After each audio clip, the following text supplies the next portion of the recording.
So hello guys, may adlaw nyo dia. So karon day guys no is nagluto si mama og binignit. Luto na, wala na nato nakita ano unsay ang process pagluto kay namo ko lakaw gud pod. So pag uli nako naluto na ni mama.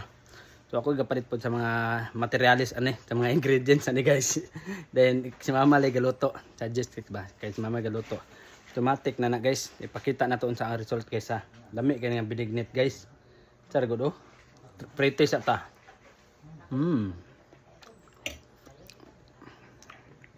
Good kay guys. Mana ni siya guys, ang giluto ni mama. Ang katuon ta nga mong kuan flavor is katong ubi flavor. Nya ang problema kay nangita kog ubi flavor nga gatas, wala man good. Wala na out of stock ang katong tindahan basta maigo. So maigo mo ko gapalit. So buko pandan ni studyohan ni mama. Mo ni oh. Nga result. Dramatic na guys, hindi po mawala. Timing po kay pag-abot tong papa, dili na ginabutawan. Kaya nakapalit po pay.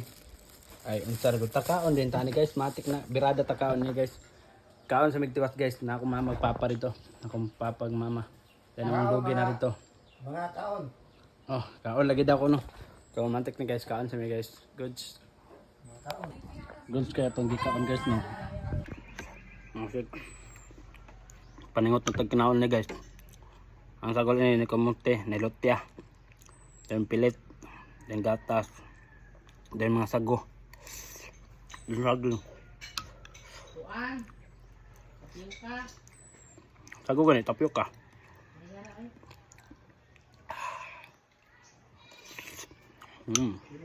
Sarap. Man, hatag ako muna kung sa ilan dyan. Init po kayo. Panikot yung tagayo guys.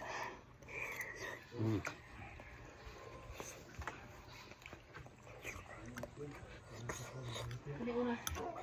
Lagi lang daw.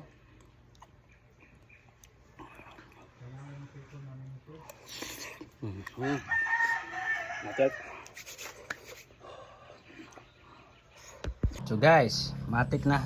Horot na oh. Sinaw, upaw, sinaw, kalbo. Oh, goods kayo. Hahaha. Sabi yung kaon oh. Matik, we're done guys. Gipaningot patag ayo. So mara dito guys no. Daghang salamat sa pagtan-aw. God bless us all.